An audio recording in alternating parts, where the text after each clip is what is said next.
살아가면서 이런 경험 한 번쯤 해보신 분 있을지 모르겠습니다. 예를 들어 집에 망치가 있는데 못을 박을 일이 있어서 망치를 찾아보니까 망치가 없습니다. 그래서 철물점에 가서 망치를 사서 이제 집에 못을 박았습니다. 어느 정도 시간이 흘러서 다시 못을 박을 일이 있는데 찾아보니까 망치가 또 없습니다. 가서 또 철물점 가서 망치를 사와서 박았습니다. 그러다 보니까 집에 어느 순간에 망치가 2개, 3개, 4개 있습니다. 근데 또 못 박을 일 있을 때는 가서 철물점에서 사와야 했다. 혹시 이런 경험 혹시 있으십니까? 그러니까 망치가 아니더라도 혹시 샀는데 찾지 못해서 또 사고 또 사고 또 사고 혹시 이런 경험 있으실지 모르겠습니다. 이런 경험을 자주 하는 분들이 있고요. 전혀 하지 않지만 그런 경험을 하시는 분들이 주변에 있어서 그런 모습을 볼 때마다 아이고 인간아, 이 화상아, 왜 그렇게 사냐, 그렇게 한심하게 쳐다보는 분들도 있을지 모르겠습니다. 자기는 안 한다는 거죠.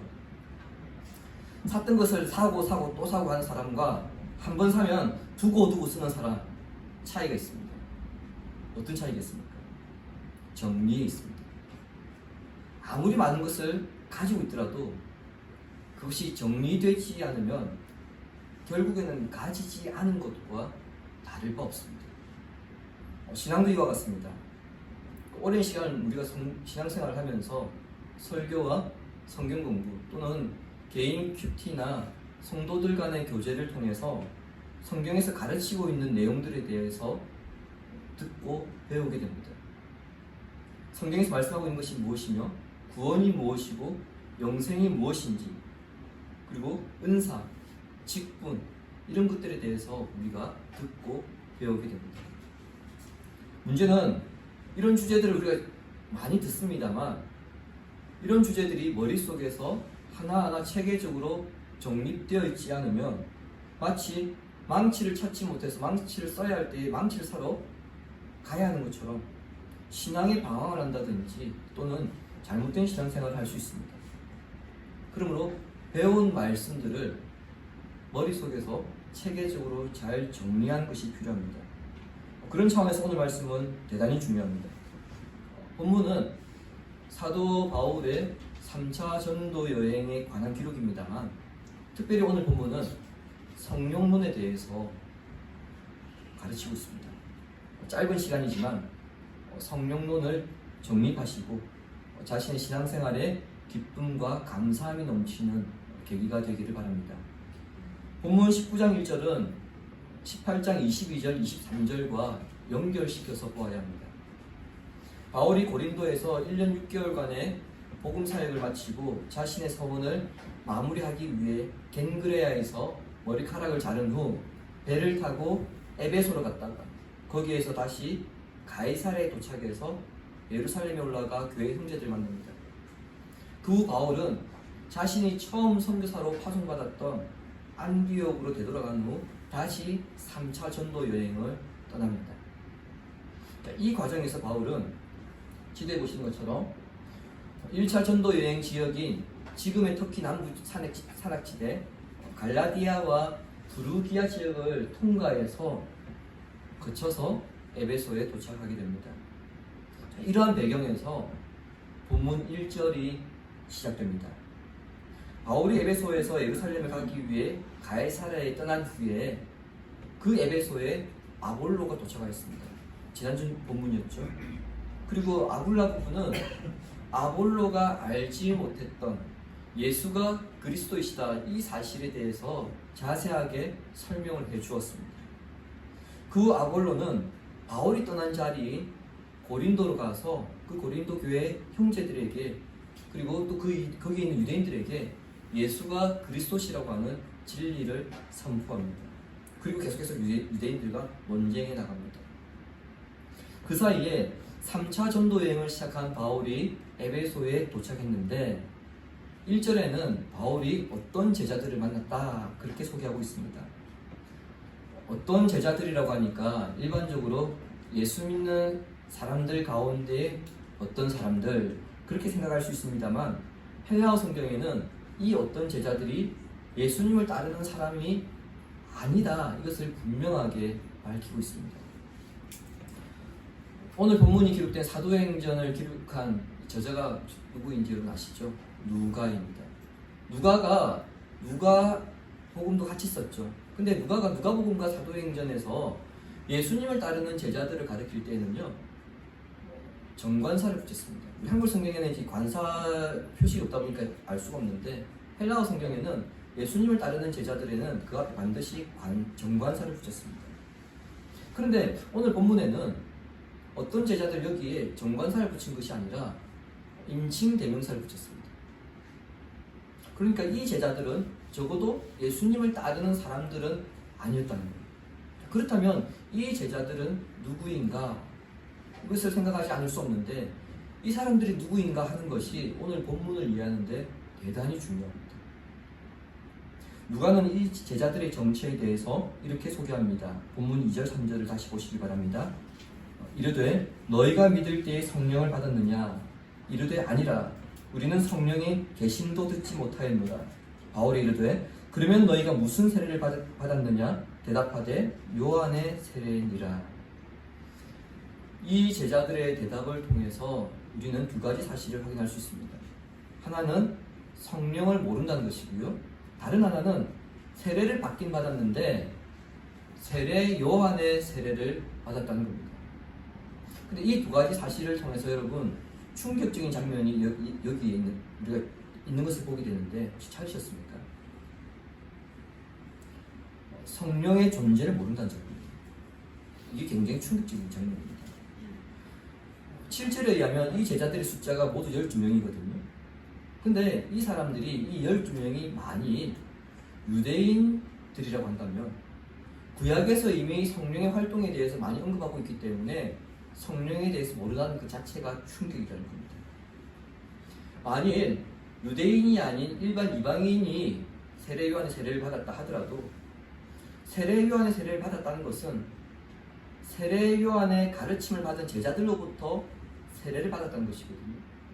결국에는 세례 요한의 가르침을 받았다는 겁니다. 근데 세례 요한의 가르침을 받았는데 성령을 모르고 있다는 것이 말이 안 되기 때문에 이 장면이 충격적이라는 겁니다. 왜냐? 세례 요한은 자신의 세례와 그리스도께서 베푸실 세례를 비교하면서 이미 성령에 대해서 언급하였기 때문입니다. 따라서 세례 요한의 세례를 받았더라도 세례 요한은 이미 성령에 대해서 언급했기 때문에 자신들이 성령에 대해서 듣지 못했다는 것은, 이것은 말도 안 되는 겁니다. 그래서 이 장면이 충격적이라는 겁니다. 마태복음 3장 11절 보시기 바랍니다. 나는 너희로 회개하게 하기 위하여 물로 세례를 베풀거니와 내 뒤에 오시는 이는 나보다 능력이 많으시니 나는 그의 신을 들기도 감당하지 못하겠노라. 그는 성령과 불로 너에게 세례를 베푸실 것이요. 요한이 자기의 세례와 예수님의 세례가 다르다는 것을 밝히면서 그 이유가 뭡니까? 예수님이 베푸신 세례는 성령과 불로 베푸는 세례이기 때문에 내가 베푸는 세례와 다르다는 겁니다. 따라서 세례 요한의 세례를 받았는데 성령을 모른다? 듣지 못했다? 이건 말도 안 되는 겁니다. 그럼에도 그 말도 안 되는 일이 벌어지고 있는 것을 지금 우리가 보고 있습니다. 세례 요한의 세례를 받은 12명의 대답은 그들이 진정한 신자가 아니라 세례 요한이 가르쳤던 그 메시지만 알고 자신들은 그 세례 요한을 믿고 따르는 사람들이다, 이것을 지금 드러내고 있는 겁니다. 자, 이런 점에서 바울이 던진 이 두 가지 질문은 그들이 진정으로 주님을 믿는 신자인지 아닌지를 확인하기 위해서라는 것을 우리가 알 수가 있죠. 바울이 그들에게 던진 질문을 다시 보시기 바랍니다. 너희가 믿을 때에 성령을 받았느냐? 너희가 믿을 때에 성령을 받았느냐?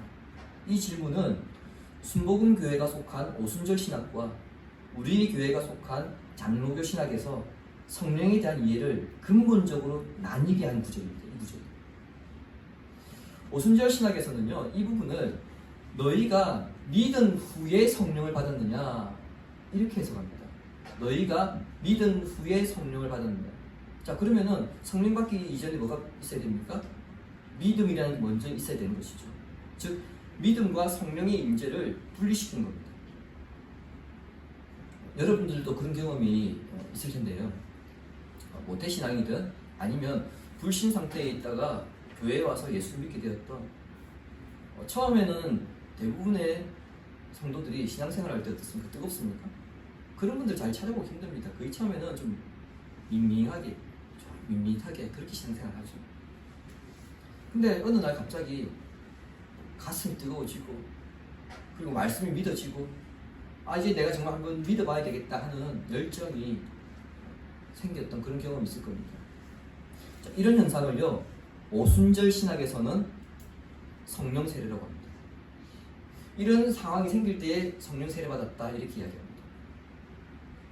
성령 세례를 받지 않으면 뜨거운 신앙생활을 할 수도 없고 방언도 할 수 없기 때문에 온전한 신앙생활 하기가 어렵다고 주장하죠. 그래서 순복음교회나 오순절 신학을 추구하는 단체에서는요, 성령 세례 받는 방법을 가르쳐 줍니다. 이렇게 해라 저렇게 해라 해서 그대로 하면은 성령 세례를 받을 수 있다는 거죠. 이왕 신앙생활 하는 거 나도 한번 뜨겁게 열정적으로 해봤으면 좋겠다, 그런 마음을 가진 분들이라면 성령 세례를 받을 수 있다는 그 말이 굉장히 솔깃하게 들려올 겁니다. 그러나 이러한 현상을 성령 세례라고 한다든지 성령 세례 받는 방법을 하면 성령 세례를 얻는다는 얘기는, 다른 표현으로는 내가 노력해야 받을 수 있다는 거거든요. 내가 인간이 노력해서 성령 세례를 받을 수 있다는 말에는 함정이 숨어 있습니다. 이것은 성령 세례와 일반 세례를 분리시키는 것이 결과를 가져오게 되고요. 그리고 하나님의 주권을 침해하게 됩니다. 어떤 사람이 예수 그리스도를 영접하여서 그리스도를 나의 주로, 그리고 그렇게 고백하여서 세례를 받았습니다. 근데 그 사람을 향해 당신은 뜨겁지 않다는 이유로, 방언을 하지 못한다는 이유로 성령 세례를 받지 못한다 이렇게 말할 수 있을까요? 오순절 신학에서는요, 그렇다라고 말합니다. 뜨겁지 않으면 방언 못하면 성령 세례 없다 이렇게 얘기합니다. 그런데 바울은 다르게 이야기합니다. 고린도전서 12장 3절 보시기 바랍니다. 그러므로 내가 너희에게 알리노니 하나님의 영으로 말하는 자는 누구든지 예수를 저주할 자라 하지 아니하고, 또 같이 읽겠습니다. 성령으로 아니하고는 누구든지 예수를 주시라 할 수 없느니라. 아멘. 무슨 말입니까? 여러분들 세례 받으실 때에, 또는 유아 세례 받은 분들은 입교 받을 때에 반드시 당의 응답을 했을 겁니다. 그때 고백하는 것이 무엇입니까? 예수는 주시다. 이 반드시 고백해야 됩니다. 이게 고백이 안 되면 세례를 줄 수가 없습니다. 근데 바울은 방금 읽었던 말씀에서 뭐라고 합니까? 비록 방언을 하지 못한다 하더라도 예수를 주라 고백할 수 있는 것 자체가 무엇 때문이라고요? 성령 때문이다. 성령께서 그 사람 안에 거하시기 때문에, 다른 표현으로는 성령께서 내주하시기 때문에, 안에 안내자 거주할 주자 안에 거하시기 때문에 고백할 수 있다는 겁니다. 우리가 세례 받을 때 여러분 다 고백하셨을 겁니다. 예수께서 나의 죄를 대신하여 십자가에서 죽으셨고 주님은 이제 나의 구세주가 되셨습니다. 그래서 그리스도는 나의 주님이십니다.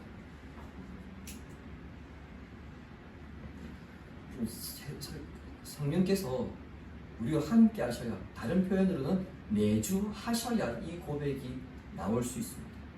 이런 차원에서 세례를 받으신 분들은 이미 성령 세례를 받은 것이고요. 다른 표현으로는 성령의 인침을 받았다는 겁니다. 또 하나, 이것을 우리가 믿음이라고 하죠. 근데 믿음이라고 하는 것을 내가 가지고 싶다고 해서 가질 수 있습니까? 아니죠. 믿음은 누가 주신 겁니까? 하나님께서 주신 겁니다. 그런데 내가 노력해서 내가 믿음을 가질 수가 있고, 내가 노력해서 성령 세례를 받는다는 얘기는 그래서 하나님의 일을 내가 침범한다는 겁니다. 그래서 이것이 하나님의 주권을 침범할 수 있게 된다는 겁니다. 어떻게 하면 성령 세례를 받는 방법을 알려주고 그대로 따라해서 받게 된다는 거예요. 예수 그리스도를 고백하고 세례를 받은 후에 방언이나 예언이나 신유나 이런 것을 행하는 것을 성령 세례라고 하는 것이 아니고요. 성령에 의해서 예수 그리스도를 주라 고백하여 세례받는 것 자체가 성령 세례라는 것입니다. 그래서 장로교 가운데 특별히 우리 고신총회가 지향하는 개혁주의 신학에서는 믿은 후에 성령 세례를 받는 것이 아니라 그리스도를 구주로 고백하는 순간 성령이 임한다. 우리는 그렇게 봅니다. 즉 2절에 믿는다와 성령을 받는다를 같은 시제로 봅니다. 제가 오순절 신학에서는 믿은 후에 성령을 받는다 이렇게 말씀드렸잖아요. 근데 우리 장로교 개혁 신학에서는 믿는다와 성령을 받는다를 같은 시제로 봅니다. 실제 헬라어 성경에도 두 동사는 같은 시제입니다. 세례 요한의 세례를 받았던 사람들이 자신들은 세례 요한의 세례를 받았을 뿐 성령의 계심이 무엇인지 모른다 이렇게 대답하니까 바울이 그러면 참 세례가 뭔지 가르쳐줄게 이렇게 이야기합니다. 4절 보십시오. 바울이 이르되 요한이 회개의 세례를 베풀며 백성에게 말하되 내 뒤에 오시는 이를 믿으라 하였으니 이는 곧 예수라 하거늘. 요한의 세례는 회개의 세례입니다. 그 세례를 통해서 회개할 수 있도록 돕는 거죠. 자, 여러분 제가 방금 말씀드렸던 이 표현을 잘 기억하십시오. 회개할 수 있도록 돕는 겁니다. 자, 회개할 수 있도록 돕는다는 얘기는 죄의 문제를 근본적으로 해결할 수 있는 것은 아니라는 얘기예요. 죄의 문제를 근본적으로 해결하기 위해서는 예수 그리스도를 믿을 때에 그것이 결국에 완성됩니다. 다시 말씀드리자면 세례 요한의 세례는 예수님을 믿음으로써 완성된다는 의미입니다. 그 말씀이 4절 말씀입니다. 12명의 사람들이 바울을 통해서 이 사실을 이제 깨닫고 나니까 그러면 우리도 그 세례를 받고 싶다. 그리고 예수님을 믿고 그들이 세례를 받게 됩니다. 그들이 예수님에 대한 믿음을 고백하고 바울이 그들에게 안수하여 세례를 줄 때에 그들에게 성령이 임합니다. 여기에서 바울의 안수는요, 성령의 선물을 받는 방법임을 보여주기 위한 것이 아니다. 이 사실을 여러분 유의하셔야 됩니다. 누가가 지금 바울의 안수를 언급하고 있거든요. 근데 이것은 바울의 사도로서의 사역이 베드로가 사도로서 사역한 것과 동일한 의미이다. 그것을 보여주기 위해서 지금 이 안수를 강조한 것이지 이 안수를 해야만 성령이 임한다. 그것을 보여주기 위함이 아니라는 겁니다. 즉, 지금 안수는 바울이 사도로서 안수하고 있는 장면을 지금 누가가 부각시키고 있는 겁니다. 오늘 본문의 사건이 일어날 당시에는 아직 신약 성경이 완성되지 않았을 때입니다. 우리하고는 다릅니다. 우리는 지금 성경이 완성되었기 때문에 하나님께서 직접적으로 주는 계시가 오늘 우리는 그렇게 주시지 않는다고 보죠. 이때는 성경이 완성되지 않았기 때문에 오늘날과 다른 다양한 방법으로 하나님께서 계시를 보여주셨습니다. 따라서 그 시대의 사도는 계시의 사명자로서의 역할을 했습니다. 자, 그 증표로서 사도들이 기적을 해낸 겁니다. 그래서 사도행전에 보시면요, 베드로나 아니면 바울 같은 이 사도들이 굉장히 많은 기적을 행하는 것이죠. 근데 거기에 보면 안수했던 장면들이 많이 강조되어 있습니다. 왜 제가 이 말씀을 드리냐면은 바울의 안수를 오늘날 목사들의 안수와 동일하게 여기는 분들이 너무나 많기 때문에 그렇습니다. 목사의 안수를 특별하게 여기는 분들이 있습니다. 성도들 중에 그런 분들이 있지만은 문제는 뭡니까? 목사가 자신이 주는 안수는 특별하다 이렇게 말하는 게 문제입니다. 왜냐면요, 목사는 사도가 아닙니다. 따라서 목사들에게는 사도적 증표로서 안수의 능력이 없습니다. 복음서에 보시면 사도들이 안수할 때마다 그 안수대로 하나님 뜻이 이루어졌습니다. 그 기적이 나타났습니다. 근데 그리고 목사가 안수한다고 해서 그 기적이 일어납니까? 만약에 목사가 안수한다고 해서 그대로의 기적이 일어난다면 당장 대한민국의 모든 의사들 다 문 닫아야 됩니다. 병원 갈 이유가 없습니다. 은행도 문 닫아야 됩니다. 목사에게 오면 됩니다. 금방 도끼방망이가 있는데 목사에게는 사도로서의 안수 능력이 없다는 겁니다. 중요한 것은 문제에 직면한 성도의 믿음이지 안수자의 자격이나 안수 자체의 효력이 있는 것이 아니라는 점. 여러분 이 점 절대 혼동하지 않기를 바랍니다. 6절 7절 보십시오. 바울이 그들에게 안수하며 성령이 그들에게 임하심으로 방언도 하고 예언도 하니 모두 12사람쯤 되니라. 아멘. 제가 앞서 이 12명이 예수를 주시라고 고백하고 세례받은 것 자체를 성령 세례라고 제가 그렇게 말씀드렸습니다. 그 세례를 받을 때에 그들 가운데 방언하는 사람이 생겼고 예언을 하는 사람이 있었습니다. 오순절 신학에서는 성령이 임하면 방언이나 예언을 한다 그렇게 가르칩니다만 정확하게 말하자면 방언이나 예언은 은사입니다. 그래서 은사입니다. 은사는 성령께서 각 사람에게 교회를 온전히 세우기 위해 주시는 개개인에게 주시는 선물입니다. 고린도전서 12장에서 14장까지는 은사에 대해서 가르치고 있는데 그 가운데 12장은 은사장이라고 해서 다양한 은사에 대해서 소개하고 있습니다. 특히 12장 4절은 은사는 여러 가지나 성령은 같다 이렇게 기록하고 있고요. 7절부터는 성령에 의해서 은사가 어떻게 다양하게 나타나는지를 기술하고 있습니다. 그 가운데 그 은사들 가운데 신유가 있고 방언이 있고 예언 같은 은사들이 기록되어 있습니다. 그리고 고린도전서 12장 30절에는 이렇게 말씀합니다. 주보해 보십시오. 다 병 고치는 은사를 가진 자이겠느냐? 다 방언을 말하는 자이겠느냐? 다 통역하는 자이겠느냐? 무슨 말씀입니까? 모두가 같은 은사를 가지는 것이 아니라는 겁니다.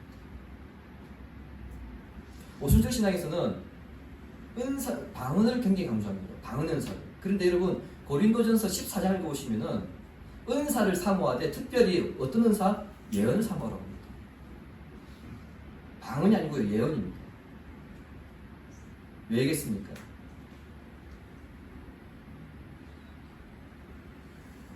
혹시 생각해 보신 적 있어요? 오늘 본문에서 12사람의 은사가 12사람이 크게 은사가 두 개가 나타났습니다. 하나는 방언이고 하나는 예언입니다. 근데 여러분 이 두 은사가요 굉장히 다릅니다. 같은 것 같은데 방언은 하나님과 자신과의 말입니다. 그래서 여러분 다른 사람이 들었을 때 그 방언 잘 몰라요. 방언은 그 사람과 기도하는 사람과 들으신 하나님과의 기도이기 때문에. 근데 예언은요 하나님의 말씀을 받아서 성도들에게 하는 겁니다. 즉, 왜 바울은 예언 은사를 더 사모하라고 했을까요? 하나님과의 자신과의 관계는 기본인데 더 중요한 것은 그 관계를 바탕으로 성도들과의 관계가 더 중요하다는 겁니다. 하나님의 뜻을 오히려 성도들과 세상에 전달하는 것이 더 중요하다는 겁니다. 자, 여러분 이렇게 볼 때에 은사는 굉장히 다양하게 나타날 수 있고 꼭 하나만 답이 아니라는 것을 우리가 기억해야 합니다. 하나님께서 어떤 사람을 선택하셔서 교회를 위해 섬기도록 주신 것이 부여하신 것이 은사이기 때문에 각 사람에게 맞는 것을 주십니다. 따라서 똑같이 나타날 수 없습니다. 그런데 어떤 은사든 결국 은사의 근원은 누구라고요? 예, 성령입니다. 그래서 우리가 성령 충만을 사모해야 합니다. 우리가 세례는 단회적인 사건입니다. 혹시 여러분 세례 받았는데 교회 옮겼다고 해가지고 다시 세례 주는 데 있을까요? 아닙니다. 세례는 줍니다. 침례교는 줘요. 침례교는 다시 침례 받으라고 합니다. 근데 여러분 세례는 그건 단회적인 사건이기 때문에 우리가 한 번만 고백하면 되는 거예요. 한번 예수 영접하면 되는 겁니다. 그건 단회적인 사건입니다. 근데 충만은 지속적인 것입니다. 우리가 성령 충만을 사모하여서 성령께서 우리에게 주시는 은사, 선물인 은사를 선하게 사용하도록 노력하는 것이, 그것이 바로 성도의 온전한 삶입니다.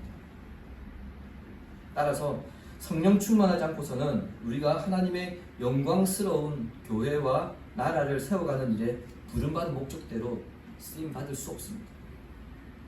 성령 충만이라고 하면 많은 분들이 굉장히 어렵게 생각합니다. 도대체 말은 알겠는데, 자주 들어서 알겠는데 그게 어떤 개념이야?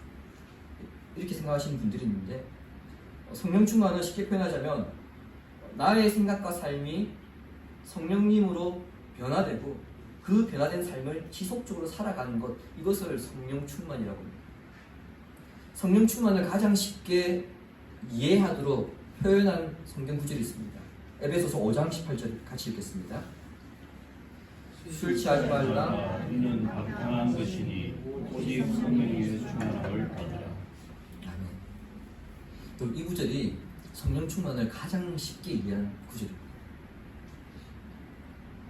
이해하셨습니까? 표정이 다들 그게 뭐예요? 그런 표정인데, 술을 마시기 전에는 사람이 멀쩡합니다. 한 잔 들어가고 두 잔 들어갈 때까지도 괜찮습니다. 그런데 술이 점점 들어갈수록 어떤 현상이 생깁니까? 말이 꼬이고 판단이 흐려지며 행동이 부자연스러워집니다. 급기야 소위 만취됐다 그러죠. 그러면 횡단보도를 하늘 사다리를 생각하고 그걸 또 기어가는 그런 사람들도 생기기 시작합니다. 물론 사람의 주량에 따라서 5병, 6병 마셔도 괜찮은 사람이 있긴 합니다. 근데 5병, 6병 마셨을 때하고 한 잔도 안 마셨을 때하고 이 사람 상태가 같지는 않습니다. 겉으로만 괜찮을 뿐이지 술이 들어가는 양에 비례해서 그 술에 들어있는 알코올이 그 사람의 몸과 생각을 잠식해버립니다. 알코올이 중추신경을 마비시키기 때문이죠. 따라서 술 취하지 말라는 것은요, 그 술에 있는 알코올의 지배를 받지 말라는 겁니다. 이런 맥락에서 성령의 충만함을 받으라는 것은 성령께서 나의 생각과 행동을 지배하심으로써 성령의 지배를 받아, 즉 행동의 변화를 받아서 그 변화된 삶을 지속해 나가는 것, 이게 여러분 성령 충만이라는 개념입니다. 그러니까 내 의지대로 하고 싶어서 되는 게 아닙니다. 성령께서 내 생각 행동을 아예 바꿔주셔야지 변화가 되는 거고요. 그 변화된 것을 지속해 나가는 것, 이게 여러분 성령 충만입니다. 성령 세례를 받아서 죄에서 돌이킨 사람이라면 성령 충만을 사모하는 것은, 이것은 당연한 겁니다. 그렇게 살아가야 하는 것도 당연한 겁니다. 그런데 성경을 꼼꼼하게 읽어보신 분들은 성경에 성령 충만을 받으라 이런 말은 있지만 성령 세례를 받으라 이런 표현이 없다는 것을 여러분 아실 거예요. 이것은 제가 앞서 말씀드렸습니다. 성령 세례는 하나님께서 주권적으로 주신 것이기 때문이고, 성령 충만은 그 세례를 받은 사람이 충만함을 받기 위한 노력이 있어야 하기 때문에 성경에서는 성령 세례와 성령 충만의 개념을 구분해 놓은 것입니다. 주님을 사랑하신 교회 여러분, 제가 질문을 드릴 텐데 여러분 마음속으로 이 질문에 대한 답을 스스로 한번 해보시기 바랍니다. 여러분 세례 받으셨습니까? 세례를 받으실 때에 내가 하나님 앞에 죄인인 줄 알며 하나님의 진노를 받아 마땅한 자이지만 예수 그리스도의 십자가로 내가 구원받게 되었습니다. 그래서 예수님이 나의 주님이십니다. 세례 받으실 때 혹시 이 고백하셨습니까? 그렇다면 제가 한 가지 더 묻겠습니다. 지금은 성령님과 동행하십니까? 이 말에 적어도 세례 받은 분이라고 한다면 주저없이 예 라고 그렇게 대답해야 합니다만, 때로는 넘어지고 주저앉고 그동안 살아왔던 내 삶을 볼 때에 아니면 지금 현재가 얼룩져 있어서 그리고 열심내지 못한 모습 때문에 예라고 대답하지 못하고 방금 이 마지막 질문에는 머뭇거렸던 분들도 있을 줄 압니다. 오늘 설교를 꼭 기억하시기 바랍니다.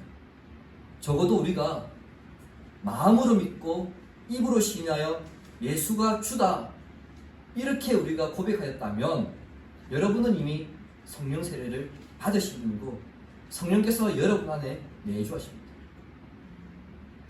그러므로 이미 여러분은 성령님과 동행하고 있는 분들입니다. 여러분에게 내주하시는 성령을 근심하게 하는 삶을 버리고 성령 충만을 사모하시며 하나님께서 여러분에게 주신 각자에게 주신 그 은사들을 기쁨으로 사용함으로써 부르신 목적에 합당하게 살아가는 성도가 되기를 성부와 성자와 성령의 이름으로 축원합니다. 아멘.